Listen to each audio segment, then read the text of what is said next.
कई बार आपने सुना होगा कि घर की छत पर कबूतर का आना शुभ नहीं होता। घर में कबूतर अंडे देता है तो राहु का वास घर में होता है, परेशानियां आती हैं। घर में कबूतर का आना क्या संकेत देता है? शुभ होता है या अशुभ, सारे भ्रम दूर हो जाएंगे। इस कथा को एक बार जरूर सुनना, किसी वहम में मत पड़ना, क्योंकि ये सब आपके ऊपर निर्भर करता है। कुछ लोग इसे अशुभ मानते हैं तो कुछ लोग बोलते हैं कबूतर का घर में आना शुभ होता। तो आप लोग भी असमंजस में फंस के रह जाते हो, समझ में नहीं आता, सब अपने अनुसार धारणा बना लेते हैं। तो सुनिए, आज सारे भ्रम दूर हो जाएंगे इस कथा से। एक दिन द्वारका के राजमहल में समुद्र की शीतल हवा बह रही थी और चंद्रमा की शांत रोशनी जल की लहरों पर चमक रही थी।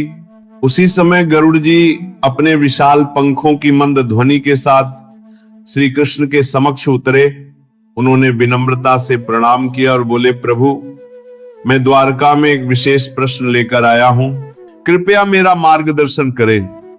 श्री कृष्ण मुस्कुराए, उनकी आंखों में अपार करुणा थी। उन्होंने कहा, गरुड़, तुम्हारा स्वागत है, बताओ कौन सी जिज्ञासा तुम्हें मेरे पास ले आई है। गरुड़ जी ने हाथ जोड़कर कहा, प्रभु, पृथ्वी लोक में भ्रमण करते हुए मैंने अनेक गृहस्थों में एक समान बात देखी। कई घरों में कबूतर आते हैं, घोंसला बनाते हैं, अंडे देते हैं और लोग उसके पीछे शुभ अशुभ के अनेक अर्थ निकालते हैं। कोई कहता है कि कबूतर का अंडा देना बरकत लाता है, तो कोई इसे अशुभ संकेत बताता है। इस विषय पर भ्रम बहुत है। प्रभु, मैं जानना चाहता हूं कि सत्य क्या है। जिस घर में कबूतर अंडे देते हैं वहां वास्तव में क्या होता है? श्री कृष्ण ने धीरे से सिर हिलाया, जैसे यह प्रश्न मानव जीवन के गहरे हिस्से को छूता हो। फिर उन्होंने कहा, गरुड़, यह प्रश्न केवल पक्षी या अंडे का नहीं बल्कि ऊर्जा समदार करने कर दिया। केत और मनुष्य के जीवन के उतार चढ़ाव का है। इसका उत्तर सीधा नहीं है, इसलिए मैं इसे तुम्हें एक कथा के माध्यम से समझाऊंगा।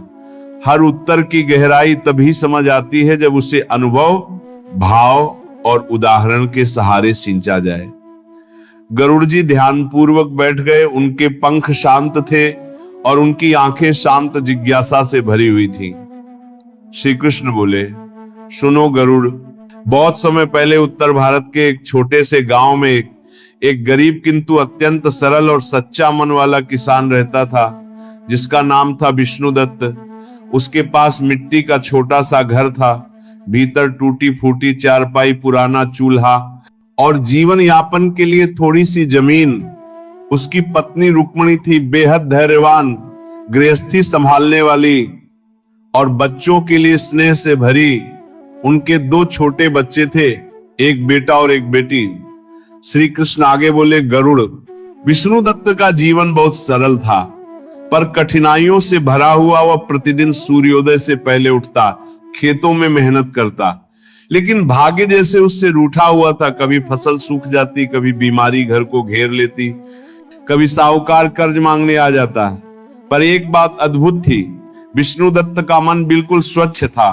वह कभी किसी का बुरा नहीं सोचता था। प्रतिदिन सुबह वह अपने घर के बाहर तुलसी के पास दीप जलाता और प्रार्थना करता, हे ईश्वर, बस इतना दे देना कि मेरे बच्चों को भूखा न सोना पड़े।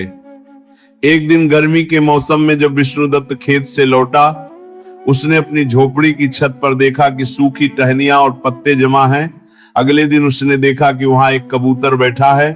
फिर 2 कबूतर आने लगे और कुछ ही दिनों में उन्होंने वहां घोंसला बना लिया। रुक्मणी ने मुस्कुरा कर कहा, लगता है ये अब यहीं रहने वाले हैं। विष्णुदत्त ने कहा, रहने दो इन्हें, ये भी भगवान के जीव हैं, शायद इन्हें हमारे घर की शांति अच्छी लगी होगी। कुछ दिनों बाद कबूतरों ने 2 छोटे छोटे अंडे दे दिए और घर में उनकी गुटर गूंज से अलग सी ध्वनि गूंजने लगी। पर इसी क्षण गरुड़, घर की अदृश्य ऊर्जा ने करवट लेना शुरू किया। घर में एक अनजानी खामोशी बढ़ने लगी। बच्चों की हंसी कम हो गई, हवा भी भारी लगने लगी। रातों में बच्चों को ऊपर किसी के चलने जैसी आवाज सुनाई देती, जबकि वहां केवल कबूतर थे।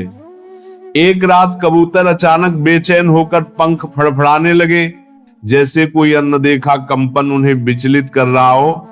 उसी रात अंडों पर हल्की दरारें पड़ी। रुक्मणी ने नीचे से आवाज दी, कुछ गड़बड़ लगे तो वापस आ जाना। विष्णुदत्त ने कहा, सब ठीक है। पर सब ठीक नहीं था। कुछ दिनों बाद अंडों से 2 बच्चे निकले। गांव में लोग बोले, अब बरकत होगी। पर बरकत नहीं आई, बल्कि विपत्तियां आने लगी। गाय बीमार होने लगी, खेत में पानी की कमी, पैसा अचानक खर्च, और विष्णुदत्त गहरी थकान से घिरने लगा। एक शाम उसके माथे पर तेज बुखार था। उसने कहा, रुक्मणी, लगता है जैसे मेरी शक्ति घटती जा रही है, जैसे कोई अदृश्य बोझ घर पर छाया है। तभी घोंसले से एक सूखी टहनी उसकी हथेली पर गिरी। रुक्मणी बोली, यह बुरा संकेत तो नहीं? विष्णुदत्त मुस्कुराया, संकेत मन में होते हैं, पर भीतर वह भी डर चुका था। रात को बारिश हो रही थी, घर में ठंडक और सन्नाटा फैल गया था। कबूतर भी चुप थे। उस रात विष्णुदत्त ने बच्चों को प्यार किया। रुक्मणी से कहा, अगर मेरे साथ कुछ भी हो जाए तो बच्चों का ध्यान रखना। रुक्मणी बोली, ऐसी बातें मत कहो। पर उसकी तबीयत अचानक बहुत बिगड़ गई। सांस भारी, हाथ ठंडे, बच्चों का रोना, रुक्मणी की चीख, और उसी क्षण कबूतर जोर से फड़फड़